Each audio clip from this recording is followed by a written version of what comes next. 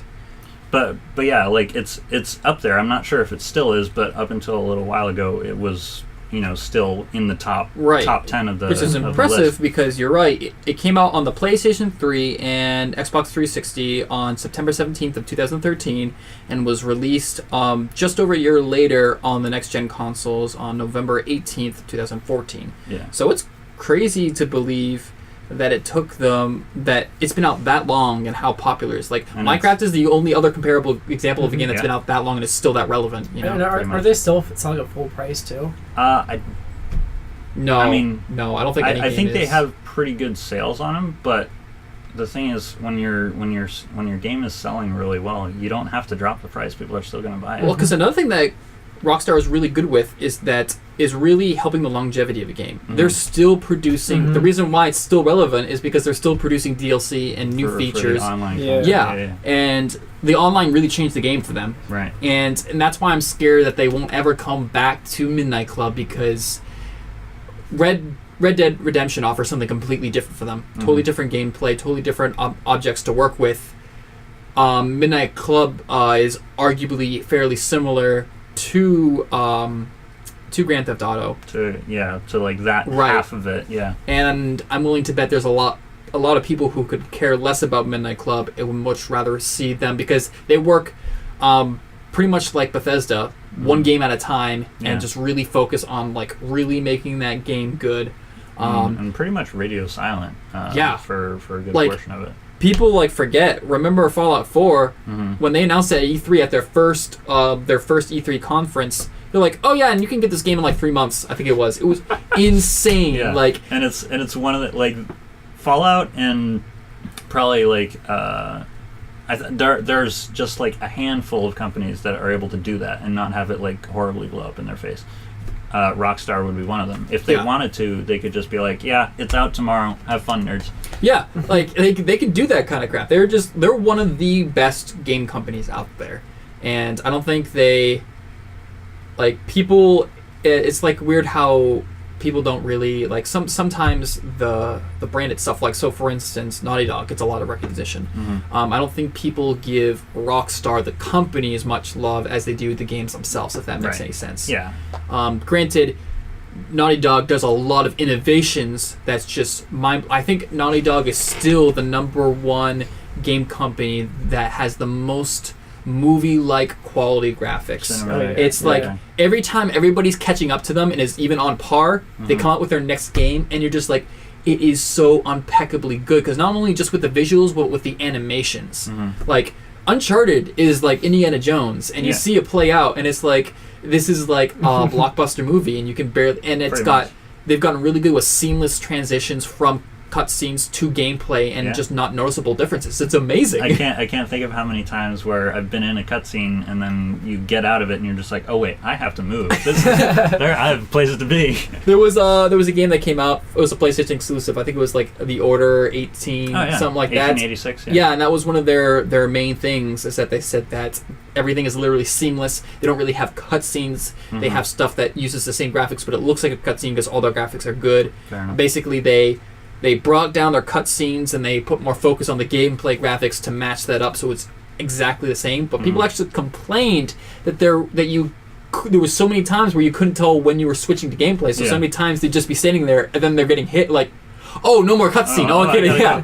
So it's almost become a problem now, ironically. Yeah, and I think one of the other complaints that they had was that they spent so much time making sure that the game looked perfect and that they didn't really make much of a game to play. Yeah, I heard there was some disappointing things about that game, unfortunately. Yeah. But yeah, kind of closing up here, I really, really love Midnight Club. You can still buy, that it's a good game because Midnight Club LA is still a game you can find in almost every Walmart. They're still actively selling that because it's one of the best games for that generation. Like one of the best selling, easily, it's got to be in the top 3 for racing games. Okay. It has to be because I know Gran Turismo's up there, especially because it's exclusive. Same thing with Forza, also exclusive. Yeah. But beyond that, in terms of quality, it might beat it out. But in terms of like broad appeal, do you think it even? Do you think it beats out Need for Speed? Yes. I think it does now. Okay. If we were talking PlayStation 2 era, no. PlayStation 2 was really the high point for Need for Speed because you had Hot Pursuit 2, which is one of my personal all-time favorites for any racing game. And for a lot of people, too. Yeah, then you had, was it Carbon? Need for Speed Carbon? A lot of people like that one, too. Okay. And I think there was a Need for Speed Underground. A lot of people like that one, too. I think the second... Well, actually, yeah. The second one did have a lot of the open world aspect that you were talking about, but I think honestly I wasn't paying that much attention to markets at the time, but I would imagine that they liked it pretty well. I know a lot of my friends owned it, so that was a good sign. Yeah. Even the people who weren't like racing game. Yeah. I was a big fan of the second Underground. Yeah, a lot of people. That was a go-to one for the PlayStation 2. I just think that because Need for Speed really expanded on what types of racing games they were trying out, and they really just hit a lot of good points. And the problem with Need for Speed now is that they're not trying anything new, and they're failing at the old standards at the same time. For instance, I was so excited that they were putting out a new Hot Pursuit game for the PlayStation 3 console era because there's so much that they could do with if you don't know, Need for Speed Hot Pursuit was awesome because it involves driving on these very arcade-like tracks, just like you would, but with the added element that you've got police and police choppers chasing you, and then you could also play as the cop as well. That was so awesome. So literally your job was to mess up, like, the other people racing, and when you have siblings, that's always your favorite thing to do. It's like, oh, I'm going to screw you over so hard. So, and that game just did it so right, and then they put out the PlayStation 3 one, and the first thing that I noticed, which immediately really ticked me off, is that they took out local multiplayer. I was like, are you kidding me? That's like the main thing I used it for, and now I can't. And it wasn't even like, it didn't have that same vibe. Like, it was still the same quote-unquote game, but it just... same mechanics, but it didn't feel the same. Yeah, and I was so disappointed, and I feel like ever since then, Need for Speed has just been trying to catch up. They had one that looked promising, and I can't remember the name of it, but it was the one where it mixed in real acting with... Was that Rivals? I think it was Rivals, yeah. Where you were, like, trying to bring together, like, a crew of different people that had different specialties, and you had, like... people on your team and picked a loadout of characters for different races or something. So I don't know. I never ended up playing it. It was definitely the most fresh thing that they've tried in a long time, and I think still to this day. However, it was still only mediocre. Like, it wasn't horrible, but it wasn't anything revolutionary. Like, obviously, no one's talking about it today, so clearly it didn't make... And as far as I know, there's not a Rivals 2, so... Yeah. So yeah, and I just think a lot of racing games nowadays just don't hold up the standards. Even the good ones like Forza and Gran Turismo are really falling short of what they used to be, which is insane to me because they have so much to use. Because one of the big things about racing games is that you will always see a big name racing game come out at launch with the console because it's one of the defining genres of performance and graphics. Right. And it's like a showcase game that exactly they can kind of point to and say, hey, look what our console can do. Exactly. So now that we have so much of that, it's crazy to me to think that we now have worse racing games in comparison to what they have available. Sure. Like, it's just... And it's all done by GTA 5. Yeah, right? I know, right? Because guess what? Out of the racing games that people love, I guarantee you, GTA is up there as one of the favorite racing games. It's not even a racing game. Like, and that's why I really want to see Midnight Club come back, because I feel like they would actually do it right, because they know what they're doing. And even though they haven't made one, they still kind of have been still toying with that with Grand Theft Auto. So yeah, that's all I have for that. Personal favorite to bring back.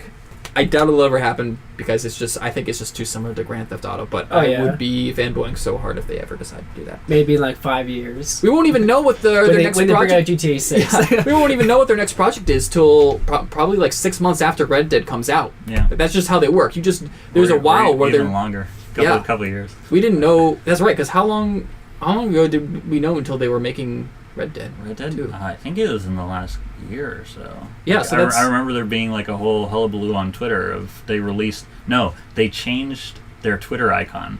Oh. To like, I don't think they even changed the logo. They just changed the color of it to a red background instead of a yellow one, and people lost their mind.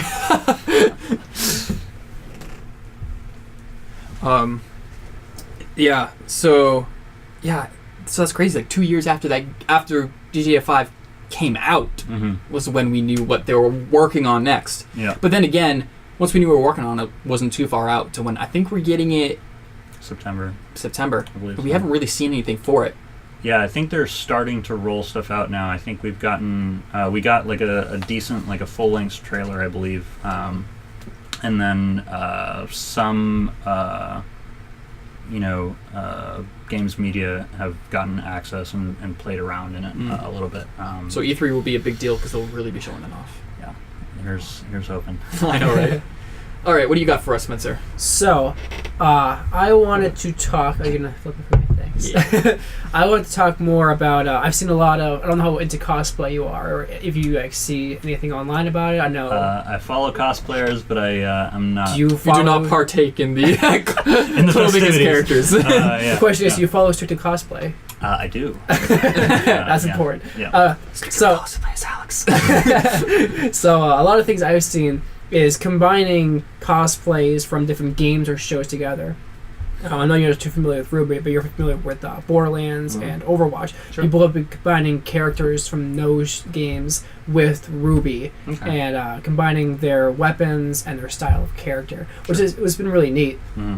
So there's this animator that he used the same I don't know what program does the RWBY animators use. I'm trying to remember. The one that they used to use was... I think that's the one he was using, the one that they used to use. Yeah, because it does look very... the fan-made videos that you're referring to look very similar to the OG RWBY style. Yeah. And I'm trying to... It's a one-word name, and I'm trying to remember the name of it. I remember reading a comment somewhere. Right. But I can't recall it. I should have had notes. It's like... But yeah, like I think over the last 4 years, every year he's made a video where he's created and animated his own original RWBY character and their own original weapon and their own original semblance. And I've seen other people do it, just not as well as he has. Sure. So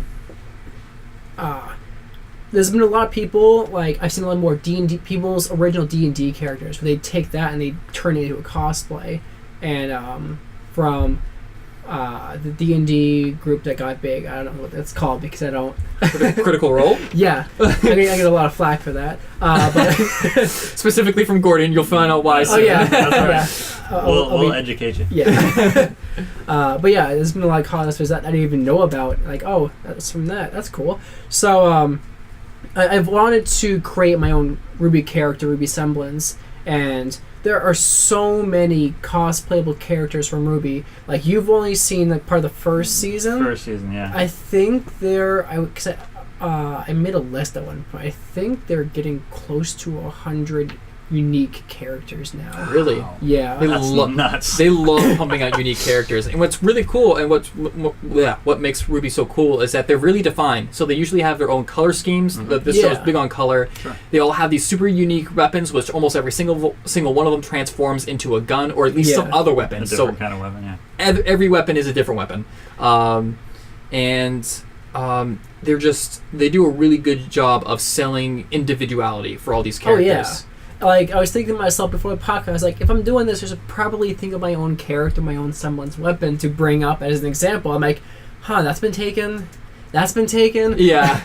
Well, a big one was when they came out with season 3, they had a tournament thing going on. Okay. So, and they had teams of 4, and so all of a sudden in just one season you just tripled the amount of characters that were out there with unique semblances, unique weapons, and just designs in general, and they were all really unique and awesome to see. And then you saw it in combat too, so just like everybody's like individual fighting, like everybody has individual fighting style too, which is even just makes it that much That's better. really impressive. Yeah. So I'm curious about the show. Is semblance like a specific thing in the show? Think of like X-Men. It's almost like X-Men where each like person, a mutant power. like a mutant Okay. power. All right. Cool. It's kind of like that. But that being said, you don't necessarily know what that is right off the bat. Okay. So, for instance, have you watched My Hero Academia? Started that too. Did not get very with far. the quirks, they don't always have it available to them right away. Either they don't know what it is, or they haven't sometimes it doesn't activate till later in life. Sure. It's similar to that, where sometimes it takes a certain situation, or they just don't know how to use it because they don't know it exists. So it's something that comes natural to them, but they can't necessarily just be like, okay, what's my semblance? Oh, cool, I have fireball hands, you know? It takes them a while to tap into it. Yeah. Okay. Yeah. So unlike mutants, it's not like that where they just instantly know what it is. So like the main 4 characters, RWBY has speed. Yang has she takes damage and she gets more powerful after she's taken damage. She can deal the damage back. Yang is just Black Panther.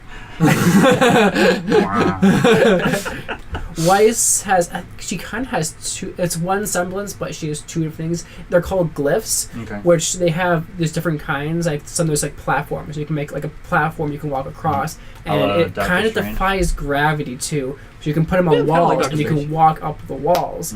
And but she can also summon, which is something because hers is unique because hers is hereditary. So everybody in her family has the same kind of thing, and she can summon foes that she has previously beat in combat.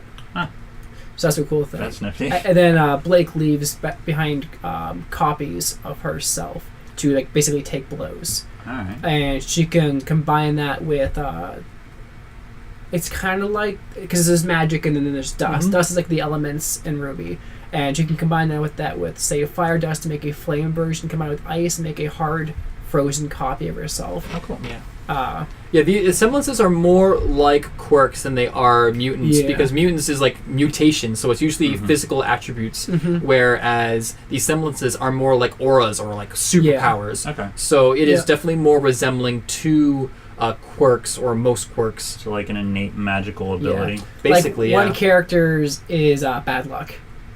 That's his semblance. Because they don't, just like quirks, they're not always great. Sometimes they're just like, you can levitate a spoon. Yay! Ren's, the one backstory of Ren, is one of the secondary team's main characters. But his semblance is to block out emotion. Interesting. And it's important in the show because the Grimm, basically the monsters in that show, the main horde kind of. Yeah, they are drawn to negative emotion. So he's able to block out that negative emotion, so they don't. So basically, they can sniff the negative emotion and find you. So if you're hiding, he hides the emotion that they can track. Fair enough. Gotta have them good vibes. Thinking about a good vibration. Yeah, so I was trying to think of first a semblance, because every character is almost based off of their semblance. Their weapons are based to basically enhance their semblance. There's one character whose semblance is to mimic things.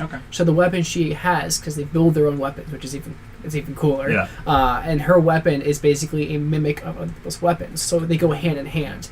So that's a really, really cool semblance. So I was trying to think of one that wasn't taken yet, and one that I thought would be really cool to see actually in RWBY would be like an iron skin kind of thing, where you can turn your skin. I'm pretty sure there's an X-Men character. There is. and it's not iron. It's just like generic metal. It looks like aluminum, but it's not aluminum because it's super strong. Yeah. And I can't remember what his name is, but it's not Colossus, is it? No, it's not because he's always metal. Yeah. But there's one I forget. I think it was X-Men 2. Yeah, X-Men 2. You see him just at a brief in the school where he's protecting some of the kids, and you just see him like, whoosh, and then he's just. I think that is Colossus. Is it? Yeah. So like. I thought it was always metal though. Well, in Deadpool. Yeah. He is always metal. But in X-Men 2, I think that is supposed to be him. Okay. Because I want to say it's the same character that in X-Men 3 helps, like they're in the simulation or whatever, and then he does the fastball special with Wolverine. Oh yeah. It's been a while since I've seen X3, so I've kind of avoided that. Yeah. Has not been long enough. But yeah. It has not been long enough. We have Days of Future Past now, so. Yeah. So the reason why I think the Iron Skin would be a really cool thing is they do a really good job choreographing all the fight scenes. There's one character I especially like, Sun Wukong, who has a bow staff. Okay. And it's a bow staff that collapses into 2 pairs of nunchucks that are also pistols. So they're like pistol nunchucks. So he's going around with his bow staff, and it breaks up, and he's doing the nunchuck thing, but every so often he holds it, shoots, and keeps spinning the nunchucks while he's hitting. And it's like, this is so awesome. This is the coolest thing ever. RWBY has some of the most diverse fighting scenes because they have so many assets to use to make it so it's like you're not just conformed to just normal punching and shooting guns, you know? Yeah, and I think to this day it's still my favorite fight scenes. It's true. Some really, really cool stuff. At least like the one-on-one fight scenes, because there's some group fight scenes. Yeah, when the group fights, it gets a little bit harder to control, with the exception of maybe the tournament ones, because I think they took because it was the focus point. Like, we are having a tournament. The fighting is the point of this episode. They spent a lot of time really doing those for groups. But yeah, I get what you mean. Where sometimes by the groups they can't focus on it as much because there's way more characters to deal with. Yeah. They have a character, Violet, which is really cool, where she has this camera where she can take pictures of weapons. It's not Violet. It's not Velvet. Velvet. You're Sorry, gonna get fired. My bad. I get them mixed up all the time. Roasted. Yeah, she is the one who has a mimic. So she has a camera and she can take pictures of other people's weapons and it like stores them. Okay. And then for one action, she can choose to use all those weapons. And so, like, it's like one-time use. And then she has to reload the camera with weapons. But then she can use all those weapons that she's got stored up from taking those photos. Can she use them one at a time, or does she just, like... Oh, yeah, one at a time, Right. She can, like, think of it as almost like you're playing a video game, and like in GTA, where you pull up your spinning wheel of weapons. It's like that, basically. Just like, all right, sight, here we go. Use this, and then when I run out, I'm going to use this, and then we're going to keep going through this. So that makes for some really cool, unique scenes as well. Just incredibly diverse. It's really cool. So you talked about your semblance, but what would you have as a weapon?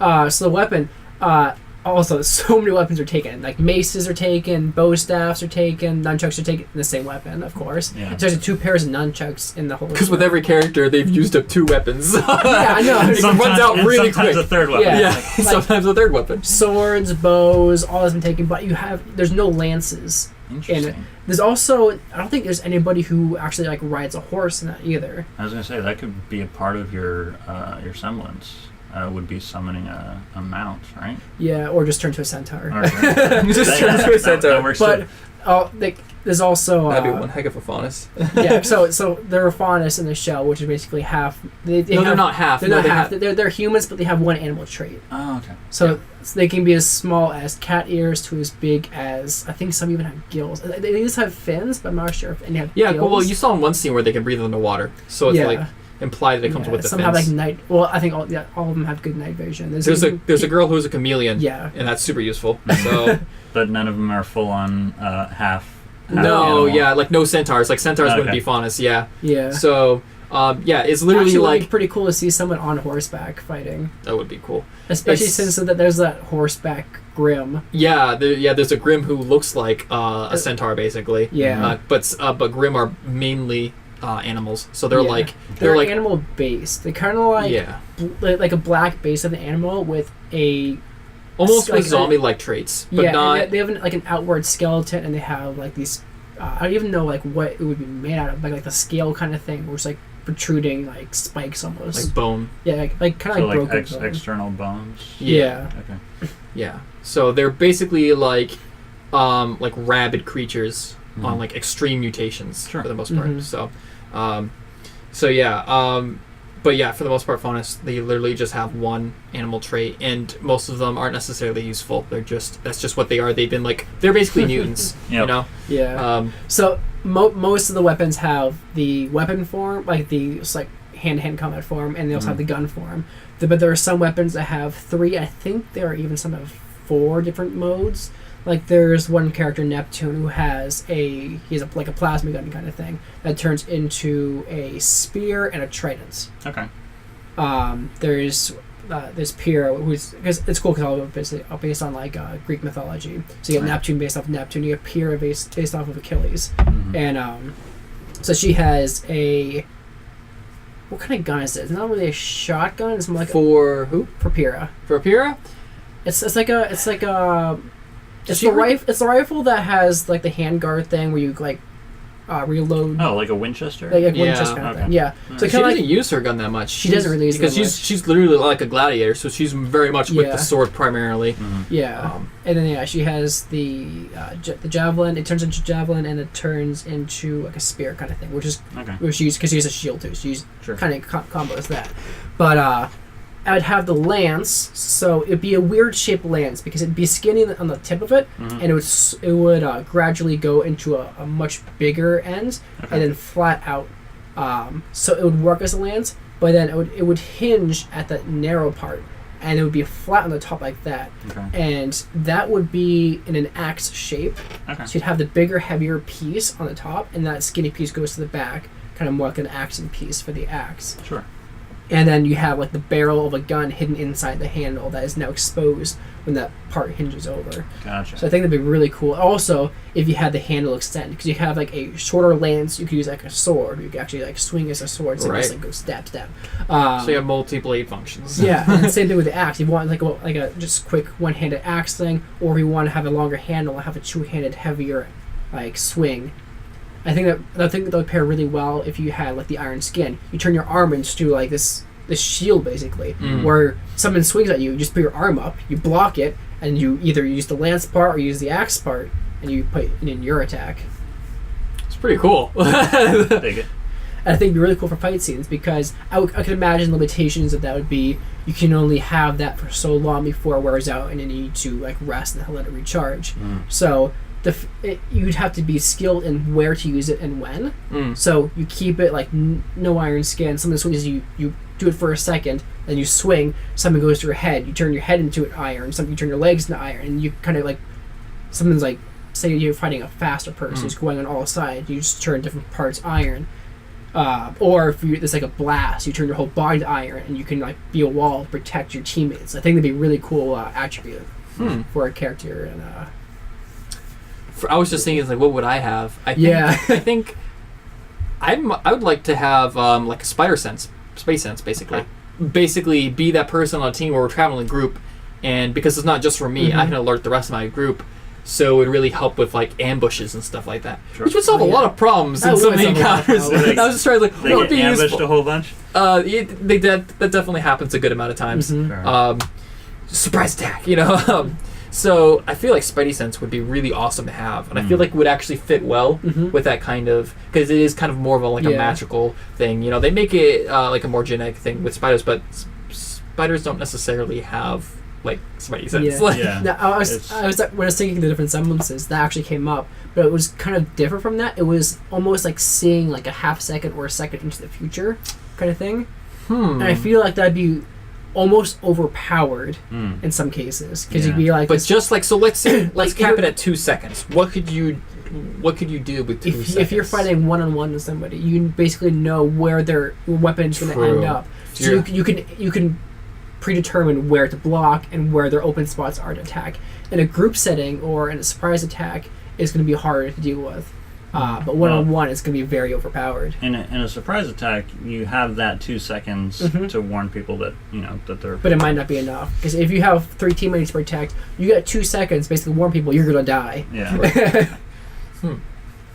What do you think you would have for a semblance? Yeah, not knowing any of the semblances. Not any of the semblances. Let's see if you can pick one that hasn't been picked already. Are there characters that can phase through matter or have matter phase through them? Because you're talking about your own self, so almost like transporting yourself just temporarily through an object. Well, not temporarily, but or just like making it so that you can pass through objects or objects can pass through you at will. There are no characters who can do that right now. There are characters who can like project. Right, they can have project versions of themselves that do that. Yeah, but and they can leave behind this one person who can make 2 copies of himself, and they are basically weaker versions of himself. Sure. But Is there anyone? I think it's kept 3 people. But is there anyone who can teleport? I think the closest thing you're gonna get is RWBY, where she basically moves that fast, where it's almost teleporting. But you can't. Right. She can't. But yeah, she can't go through an object. Yeah, I don't think anyone else can do that. But for RWBY, she has like flash like speed. Okay. So yeah. I wonder if she could rewind time. Please no. Just goes around. Yeah. So yeah, I don't think actually anyone does have that. Okay. So yeah, I might go with that. Well played. So what kind of weapon? Like any kind of fantasy weapon. Like you could bring like D&D into it too. Like any kind of fantasy weapon, you can combine weapons together and make it a gun. Fair enough. Does anyone have a flail? There is one person who has a mace, where the mace part comes off, and it is a flail. But it's not a very main character. You don't see it too much. Might do. I think that might work. That's good. That's a good question. It is difficult not knowing any of the characters, or very few of the characters anyway. Yeah. I don't know. Flail might be cool. Well, here's the question: how do you make it a gun? Because almost every single weapon in that show doubles as a gun. I would say.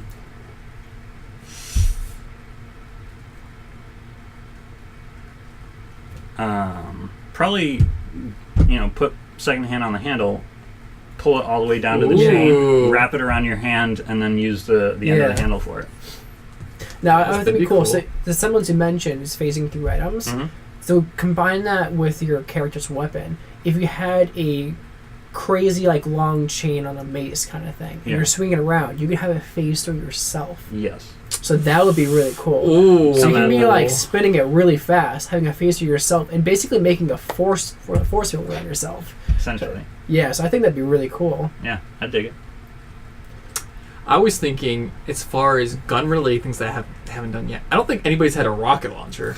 That'd be kind of cool to have. No. So I got nobody's really had explosives either, but also with explosives, if you had a mace, if you had little nubbles or spikes on your mace, it sticks into a wall, comes out, and there's a small grenade in that. Yeah. Obviously, you're swinging around, sticks in, you pull it out, and explodes. That'd be really cool. That'd be a really destructive, almost berserker kind of character. Yeah. I dig that. If I had like an RPG, I'm trying to think of, because that's the gun portion. Yeah, how do you make it? Would be the other stuff. They probably a great sword. A great sword, or I was thinking a big hammer. It's got to be a really heavy weapon. Yeah, because it almost makes me think of Professor Port's weapons. So Professor Port has an older kind of like a hunting rifle. It's like a huntsman kind of thing. It's got the almost trumpet thing. Yeah, like a really old school a blunderbuss. Yeah, exactly. And it doubles as an axe. So he has a part that goes into his shoulder, and then the axe goes over and under his arm, the double-sided and over like that. Gotcha. So it can just fire a gun and then take it from almost the barrel, which kind of doesn't seem very good because that barrel's going to heat up after firing a shot. There's some problems with that design, but I probably, unless if it could, what if... It would be really cool if you had this big weapon where you swing it and the rocket shoots out in the direction you swing. Well, I was just trying to think, because you were mentioning it being related to the semblance, I'm trying to think, how would that work with Spidey sense? I think that doesn't go very well because you have the Spidey sense, which is quick reactions, and you get this big, massive weapon that you're not going to be able to pull out in 2 seconds. What would make it faster? I think it'd be really cool to have maybe little heat-guided missile, little heat-guided rockets on something. That way you could send off a bunch of them in a general direction where there's going to be danger. Oh, what if it was a thing that came up almost like not Iron Man, the guy with War Machine? War Machine. How he's got the rocket launchers on his shoulder. Yeah. If it had something like that came up, and then It could even like double. Almost like a utility backpack. Just Yeah. like pull different blades. No. So it would do that, and then it would also act as like a big shield, so it could like double over, fold in front of me. So like, for instance, there's an ambush coming, right? I like face my enemy, activate my shield. They're not blocked, and now I have a chance to strike. It almost sounds like you turn yourself into a turret at that point, which would be really cool. Ooh, yeah. Over you have like the glass, like the bulletproof glass kind of thing. Yeah. You have guns that come out the side and like hook up to the side. That'd be really cool. I love this. I like this. Just the turret. Have like something that comes like a seat that comes out from the back, from the bottom, and you like sit down and like. Can I have a cup holder? Absolutely. Whatever you want. I need cup holders. Dang it. I'm gonna have a chair. It needs to have a goddamn cup What holder. what it needs to do is have the option of just being a cup holder too. So you have just like a backpack thing and just like a cup holder. And Yeah. It's like that's the only part. It's like a cup holder. It needs to be like the most pitiful thing, like kind of like shaking when coming out, and it almost like falls. Yeah, like off. almost falls It apart. has like 8 different joints, and they're all kind of working. I had to have the cup holder. Or like what if it was like a layered thing where you have to pull out a section, but you have to do it like 8 times. So like. Oh, what are those droids in Star Wars? The ones that have the shields and they roll. The droidicas. Droidicas. Yeah. Yeah. So it'd be kind of like that. Yeah. That'd be really cool too. You have that; it goes all the way around you, so you can roll. And then the guns shoot through the Yeah. plasma shield. Right on. Useful feature. But yeah, I like my cup holders. Yeah. Oh man, You need 4. You need 1 for each of your teammates. it's true. I need one for each You gotta team. help a brother out. Can I make a trip to 7-Up and we all get slushies in our colors? You know. Oh man. So like it cuts to a scene like at a Starbucks after a fight scene. You're just like, Instead of shawarma, we all go to Starbucks. That's awesome. So like if we were all on a team, then what would our team name be? oh gosh, names are the worst to think It's of true. on the spot. Normally it's 4 people, but there's only 3 people on our team. Yeah. What are the other team names? Or So they do couple like you can you think got of. like, for instance, the main one's RWBY, but it's spelled RWBY. Yeah. Sure. So And then they RWBY is have- Blake Yang. Yeah, then they have like, so they do a lot of abbreviation that sounds like the words but isn't. So they have like coffee that's like CFVY. Mm-hmm. Okay. So they do a lot of cheating in that And then kind they of have aspect. Team Sun, which is SSSN. So wait. So if we're gonna make a team name, we have to think of our own names. Yeah. So I really like V names. I'd probably go for like a Varian or a Volter kind of thing. I think that'd be a good because my character's almost like a knight. Right. Yeah. So I think like a more kind of royal name would kind of fit my character. So let's just go with Volter. So I just have like a V name. Okay. I still feel like I'm at a disadvantage here. Not kind of having a Roll with disadvantage. Yeah, exactly. Yeah. Well, I mean, because most of the characters are based off of Greek mythology. Greek mythology. Okay. Yeah. I don't think Volter's anything like Greek, so Sure. I don't think it really matters. Yeah. Actually, let me look up the fan made one because their team name acronym is Team Silver. I feel like So it's mine would actually be SLVR. something kind of lame, since I'm just like the big turret. I'd be like, It'd be like Bob or something. I was thinking I'd be Bruce. That sounds like a strong man name. Sounds like a thing. Bruce. So we have, what's your name? Volter. So we have Volta, and then there's Bruce. he's got cup holders. So I mean, could one guy's name is Linen. Linen. is there a RWBY Viridian. character that has like a kind of fiendish, like one of the good aligned characters, let's say, that has a fiendish kind of aspect to them? A fiendish, yeah. Oh yeah, there's a lot of there's A lot of it. there's the eccentric villain Torchwick, Roman Torchwick. Okay. And he's based off of the character. It's the guy who's got the bowler hat, and he's got the cane. He's got like the under eyelash thing going on. He's like an the Clockwork Orange guy. Yeah. Yeah. Mhm. He's based off of that guy. Okay. So it looks pretty similar to him. Yeah. Mm. Then there's We haven't seen much of Dr. Watts. Dr. Watts is a new villain. You haven't seen his semblance or weapon, but he's a doctor, and he's a very intelligent person, like an engineer. Yeah, but he's a very keeps himself kind of person. What actually I did to find my character's name is I have a game I play on my phone called it's Fire Emblem Heroes. It takes heroes in different Fire Emblem games. So there's a lot of different hero names I like on that. So I pulled Walter from that.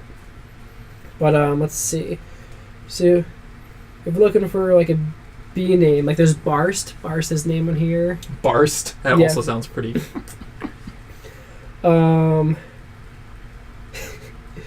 There's this character name called Dorcas. Okay. Dorcas. Wow. So you got the short end of the stick. You're looking for more like a berserker. Like this one character's name is Arden, and he's a heavier unit. I think that'd be a cool name for you. Actually, Arden actually sounds like a pretty cool name. I'll take that. Yeah. And yours is Hard. There's also a Harden. So there's an Arden, and then there's a Harden. Go with Arden. I think that would be better.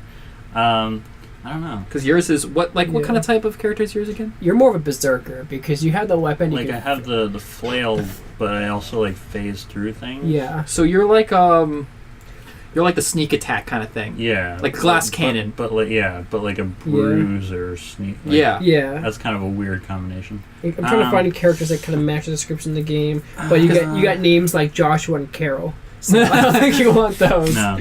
There's one character. I forget his name. Unless if your character's a hot chick. Navarre. Maybe. I've been known to play females in RPGs. Yeah. So Navarre. Navarre. That sounds like a cool name. Yeah, I can get behind it. Navarre. So that means we would have... It'd be N-A and V. If we had an I, it could be Vane. Or just be V-A-N, just be Van. Team Van.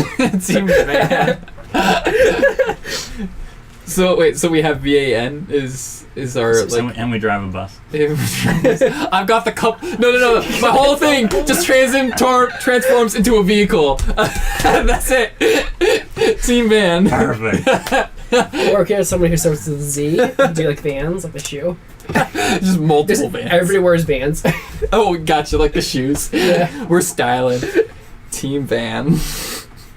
Classic. That was good. I think we're on to something, guys. Yeah, we're on to something. Rooster Teeth, listen up, man. Got some ideas for you.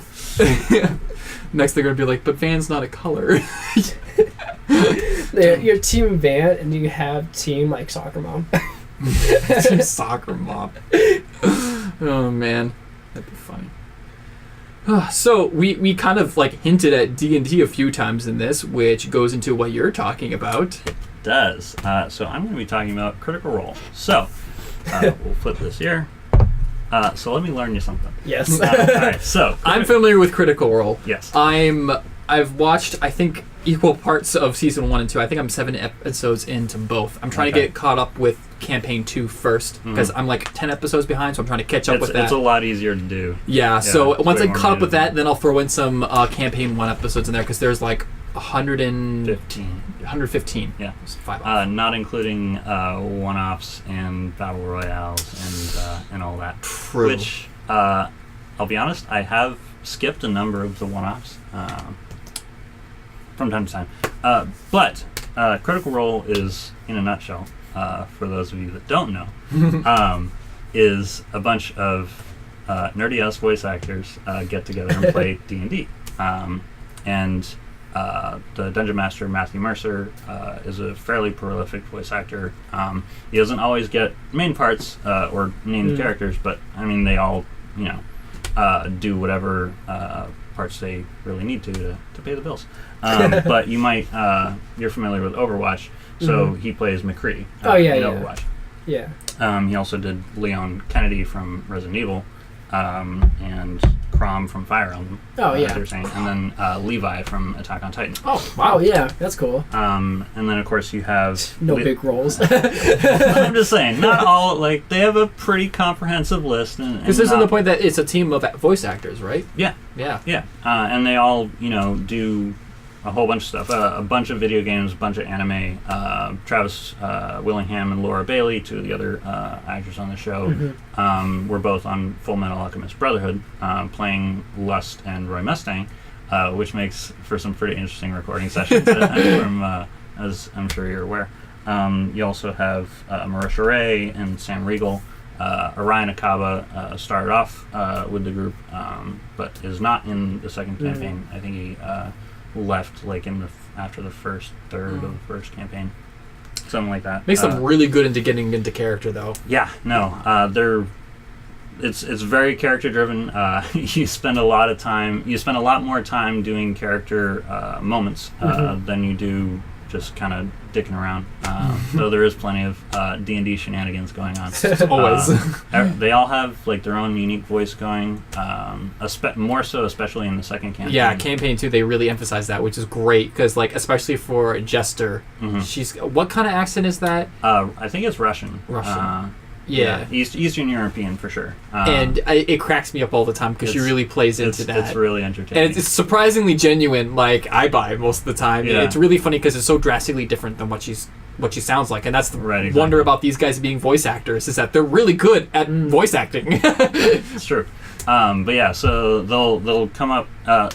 so the first campaign, basically, they had their D&D campaign that they were playing at home.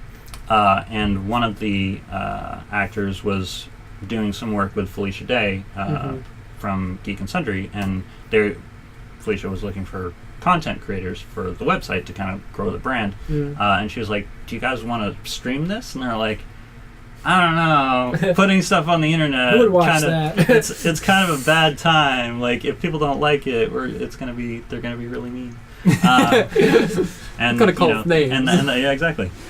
You're so rude. Like Geek and Nerd. Like Geek and Sundry. No, so they're kind of hesitant at first, and they all talked it over and decided. Yeah, because campaign 1 doesn't start from the beginning. Right, it starts when they're about 9th level, and they're already pretty far in. Right, and they've been meeting kind of intermittently, like they hadn't been meeting regularly, every couple of months or so. So really kept them on the ball. Yeah, so they went to like a weekly format, and a rousing success. A huge kind of community grew up around it, both artwork and now cosplay as a major aspect of it. And it wasn't the only factor, but it definitely was a big factor in making D&D more mainstream. Yes. Because it's pretty crazy how D&D used to be the quintessential super nerd thing to do. Yeah. Whereas, like, that's the thing that all the nerdiest of nerds would gather in their mom's basement to play. Like, that was the thing, It was, like, on a separate tier almost. But now, it's just like most geek culture is becoming rapidly more mainstream. I mean, just look at in, like, the movies. Like, Marvel is a huge player in the movies, and that's what everyone wants to see in that, Right, so you look at that. And D&D is just coming right up behind all that hype from that. So I think like D&D is now where pop culture used to be like 10 years ago. Sure. So comic books and all that. Yeah. It's phenomenal, and you've got other you've got like Rooster Teeth, who makes RWBY. They have their own D&D. Heroes and Halfwits, I think. Yeah. And it's funny because every company or every group that does it has their own kind of spin. So like Heroes and Halfwits is much more chaotic. Sure. And that plays into the people who are doing it. Critical Role is very character driven because it's made from these voice actors, so they're very good at coming up with unique character traits and really displaying that. So anybody who's not even in the game can really feel that, Right. It has a very cinematic feel to it, which is partially, because they're all actors, they can kind of live in the scene and kind of let everything play out the way they will, and they're great at improvising. So and Matt the Mercer dialogue is just like such a good DM. The voices he comes up with and like crazy because he has to do way more voices than anybody else. Everybody else has to focus on one voice. Exactly, and he and has really to do nailed like it, but he has to do like 500,000 voices and remember who all the characters are. It blows my mind. The ones that really just blow my mind is when he does like evil dudes who are like raspy. If that makes any sense. So I'm trying to think of a good example of a character. Lord of the Rings.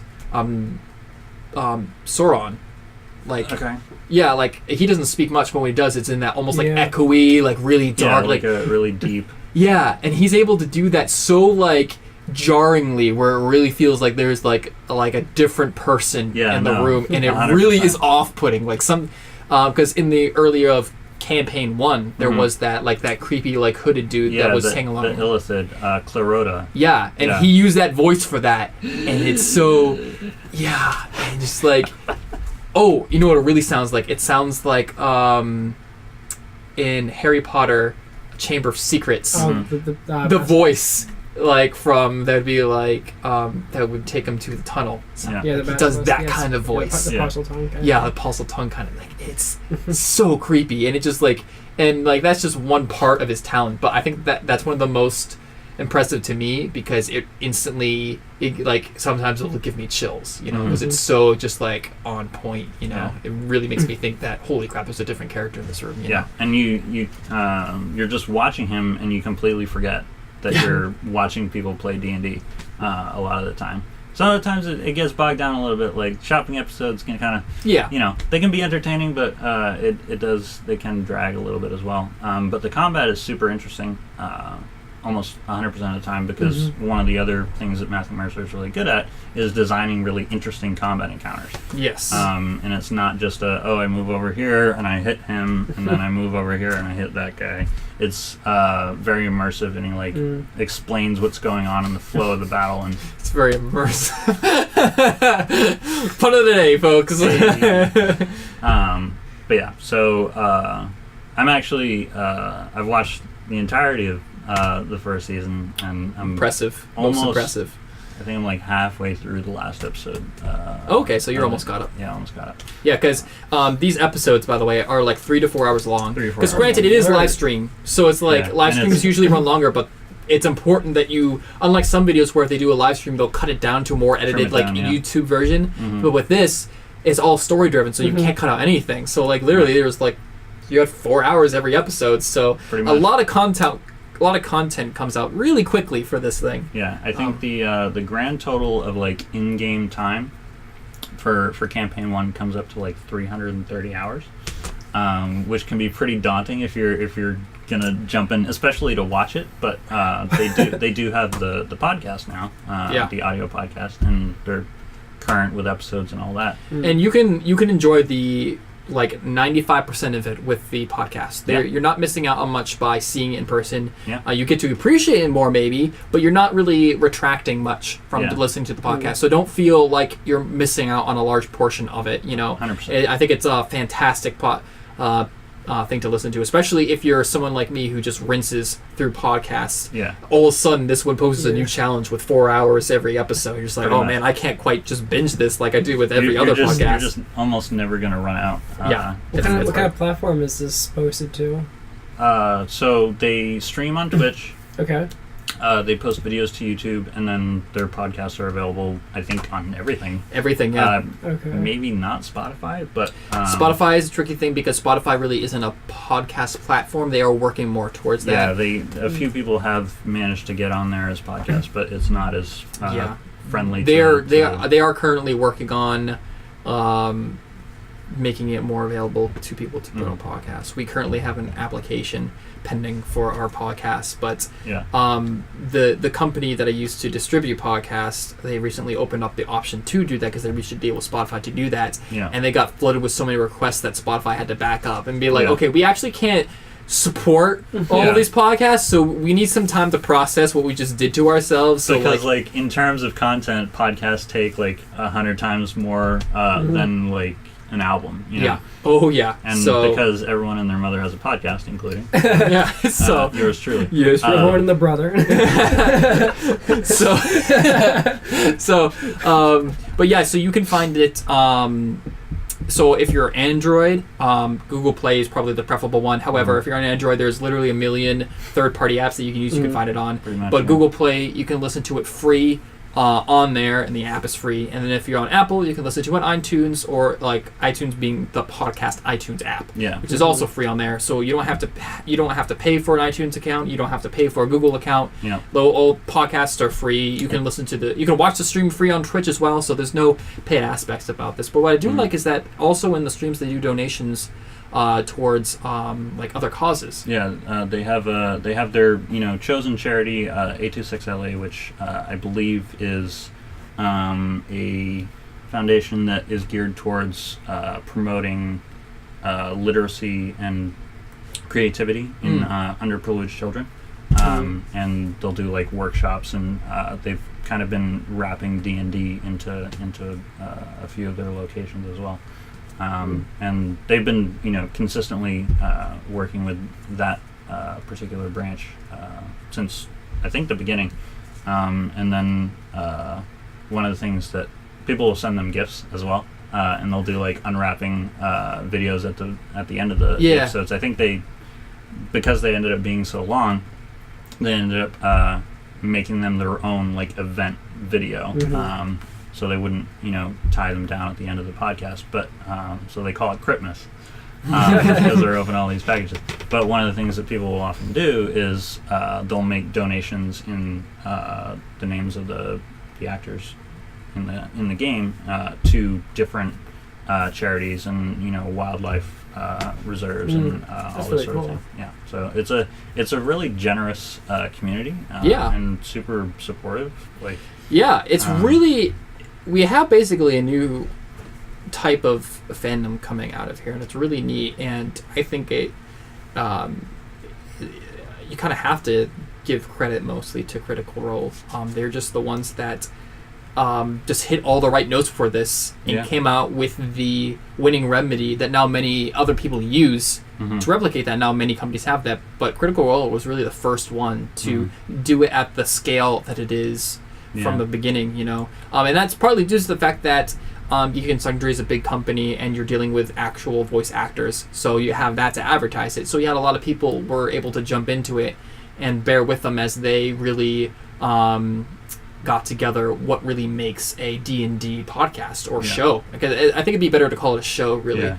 Because it's some of the best television that I've watched in a good while. I think it's super underrated. We are seeing really limitless what could happen, and it's really cool knowing, especially if you're listening live, that the adventure is unfolding and it's unexpected. Literally, if you're not very familiar with D&D, a lot of things are chosen by the roll of dice. Yeah. So you could end up anywhere. Yeah, and as the person who plans out the story, a lot of things go to waste, and a lot of things you just aren't prepared for, because sometimes just crazy stuff happens, and part of being a good DM is improv, and you really have to expect the unexpected sometimes, because you're dealing with a bunch of people who don't quite think like you do. Right. So and who may not particularly be interested in going the direction that you exactly that you lay in front of them.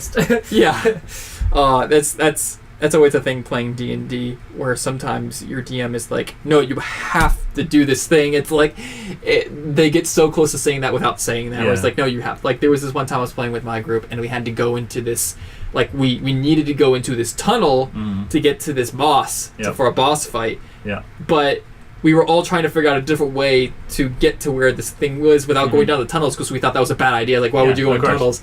So it's like, is there a back entrance? Like, it's like, no, can we skirt around? There's nothing with this. Like, you should really just, go down the hole, like that kind of thing. Like, heavily suggesting actions at that point, and it's kind of funny when that stuff happens. I've kind of fallen into that trap myself as a dungeon master. It's like, no, listen, guys, like, I planned this one thing, and I really need you guys to just kind of do that.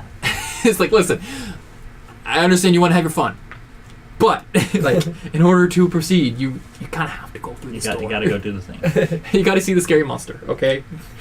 That's how it works. Yeah. But yeah, so I've been thoroughly enjoying it. They've had a bunch of celebrity guests. Yeah, on well. On the one that I just listened to on episode 7 of season 2, they just had a guy from Walking Dead come up. Yeah, he was on there. He was pretty cool. I like that guy. Yeah, it's awesome. Can't remember his name, but no. Sorry, guy. Yeah.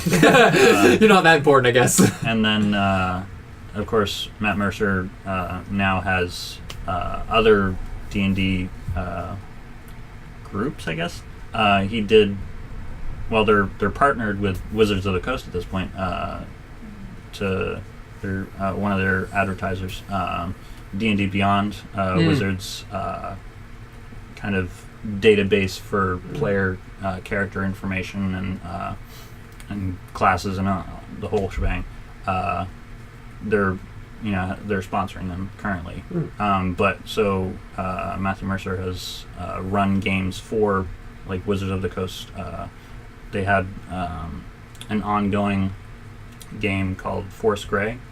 I'm not sure if you're familiar. No, I haven't heard that one. So I think it was a partnership with Nerdist, Chris Hardwick's company, to do like a short campaign, and also in partnership with Wizard of the Coast to showcase some of their upcoming content, because Wizard of the Coast does like kind of themed content to coincide with their releases, right? So Force Grey was for the Storm King's Thunder release, and then they did a second season of Force Grey that was had to do with Tomb of Annihilation, and Joe Manganiello was on it. That sounds familiar, but I can't. Yeah, he was on True Blood, which I don't watch, but that's I'm familiar. Familiar. Okay, he was on True Blood, and he was on where was he? He was in Magic Mike. It's a little outside of your wheelhouse, I know. Are you saying it's in your wheelhouse? Well, let's not rule anything out, shall we? But no, he's actually also playing Deathstroke. I don't know. Did you stay till the end of Justice League? Did you see the end credit scene? No. No? So there's an end credit scene. Spoilers if you haven't seen Justice League, but you're better off. It's okay. You're not missing out. Yeah, exactly. So there's an end credit scene where, of course, Deathstroke. But who? Okay, I'm gonna get a lot of flack for this. Who is the main bad guy for Superman? Oh, Krypton? No. The human guy. The human guy.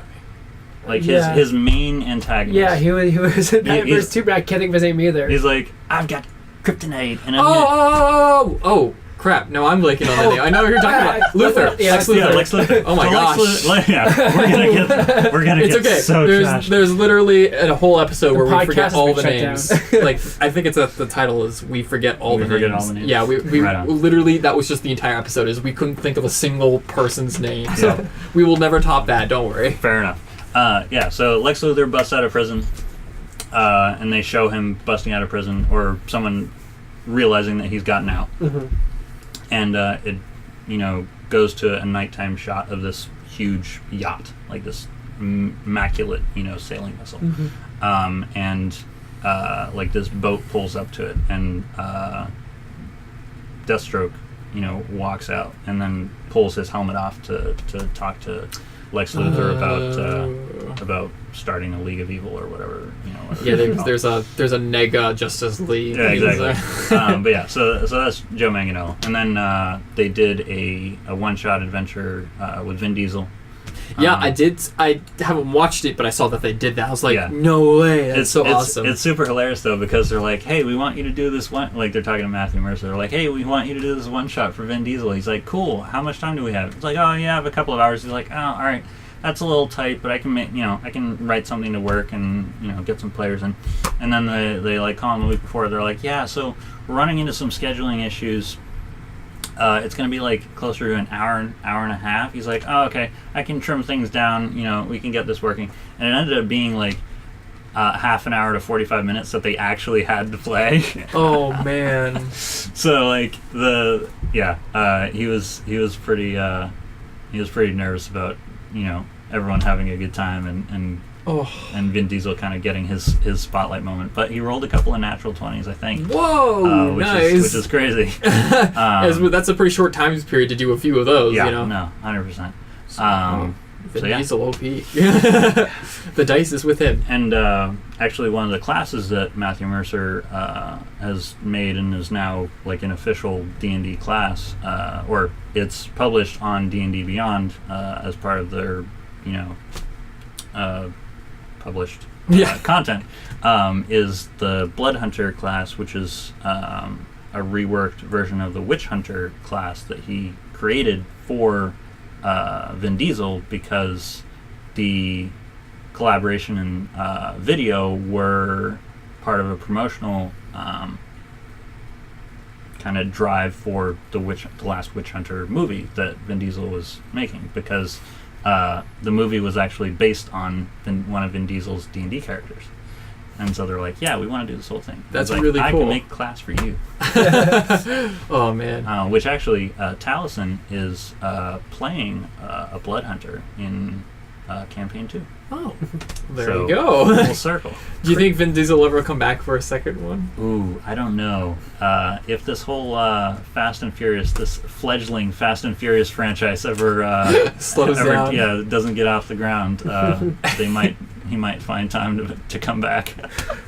Did he name his character Groot? Yeah. Oh yeah, that's true. Yeah, no, he doesn't have a lot of free time these days. Nope. Might have a little bit more though. We don't know. Never know. Eventually, one day, he will. Like him on this podcast. Yeah. Come Campaign 5, you know. Yeah. How long was Campaign, like, over the span of how many years was Campaign 1? I think it was like 2.5 years, because like they had a couple of weeks where they didn't. We took a quick break. Yeah, and then they had a few more where someone else ran a one shot to kind of fill in a gap. So I want to say it was something like 2.5 years, because episode count and all that. To be honest, it's amazing to me that they're able to get all these established in the industry people together in one place at the same time every week. Like, I mean, I think I want to say that they actually had their. I want to say that they're currently definitely Matthew Mercer, probably less so the others, but definitely the Dungeon Master. This is their job now. I was about to say, like, they have to be making money. It didn't start out that way. No.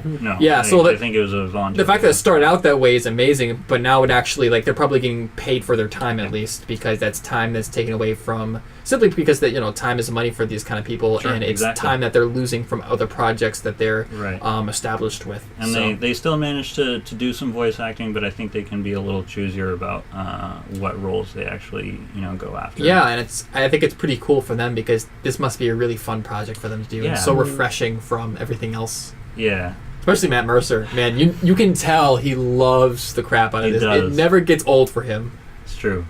He gets pretty tired though. He's like, I just have to make everything, and sometimes they don't, Yeah, I can imagine. Follow the path. Yeah, it's a lot of work to do the show alone, but he has to like come up with the show, and that's so much. I thought about it recently, and I'll oftentimes pick out his voice if I'm playing a game. I'll be like, that's Matthew Mercer, and the reason is because I've listened to that man's voice more than any other voice in my life. It's true. And then many different versions of his voice. Exactly. So his voice inside and out. Basically, like, if you figure he talks, half as much or, 60% as much as the rest of the cast combined, that's, 150 to 200 out, like 250 hours of just one person.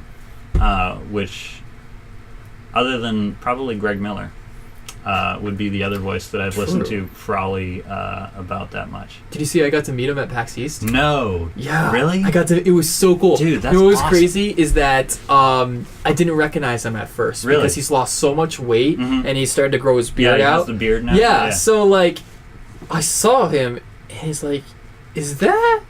No. And then he's like, my friend's like... Damn! Yeah, he's like, my friend's like, that's Greg Miller, right? He's like, that is Greg Miller. I'm just like, holy cow.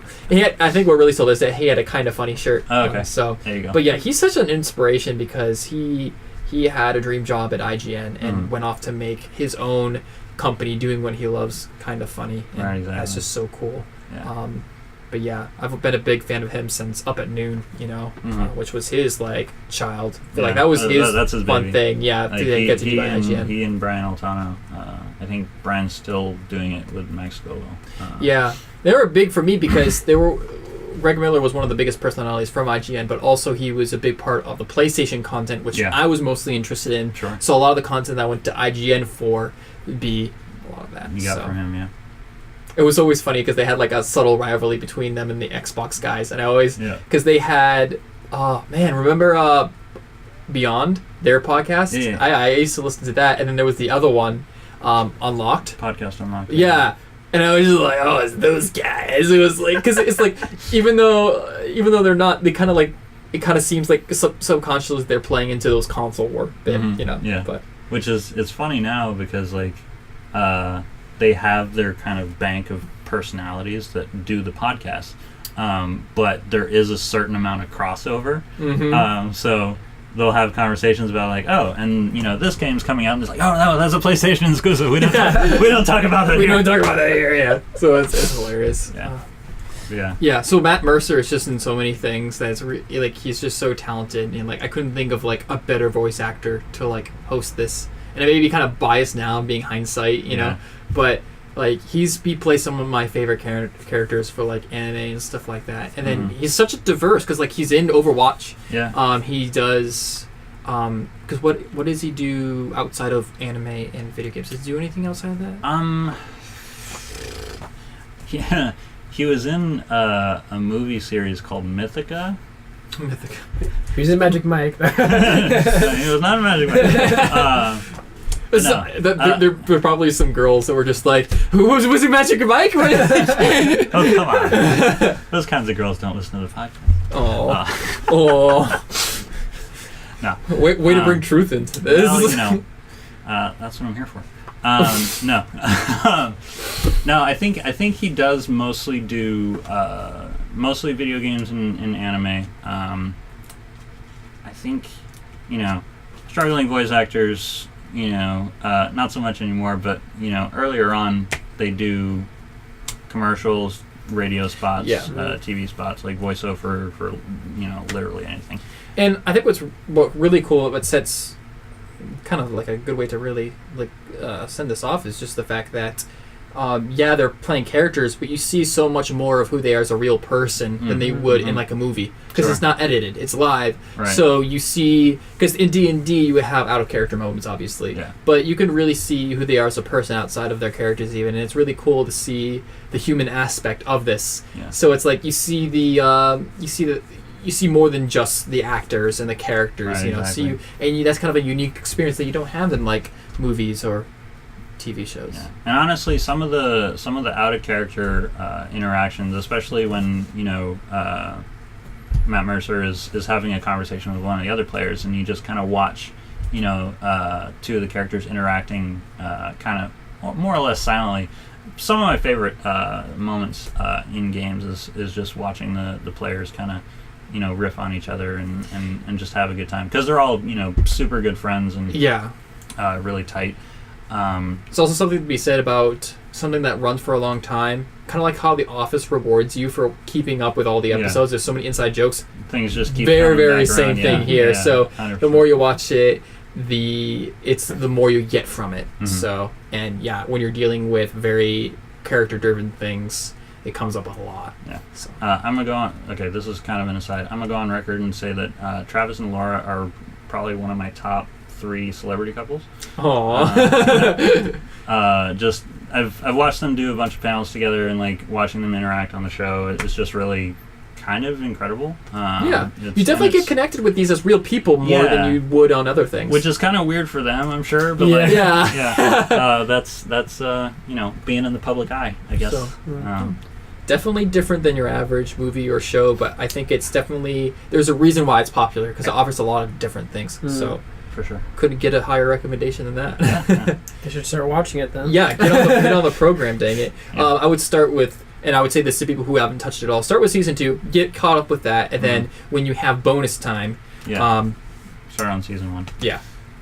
Because you're not going to spoil it. You're not going to have any spoilers from season 1 from season 2, so you don't have to worry about that. It's completely separate. It's not like normal TV where you got season 1 continues off of season 1. In fact, they don't call it season; they call it campaigns. So it's literally a different story, just with the same people. So you don't have to worry about missing out stuff. You're basically starting from a fresh viewpoint. It's basically if you're watching a TV show and then the next season comes out, it's set 20 years later, and it's the same actors, but they're playing different characters. Okay. So you're like, I know who all these people are, but they're not the people that I remember. I will say this about Campaign 1. It does take them a while to get their audio and set. The first one especially is very rough.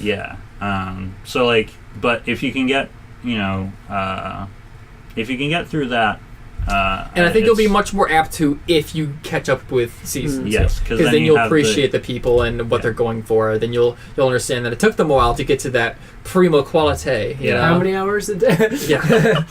They had a lot of time to practice. So, and that's another thing is that these are live broadcasts, so they can't go back and edit to fix any of these stuff. Exactly. So you got a lot of that stuff. Yeah.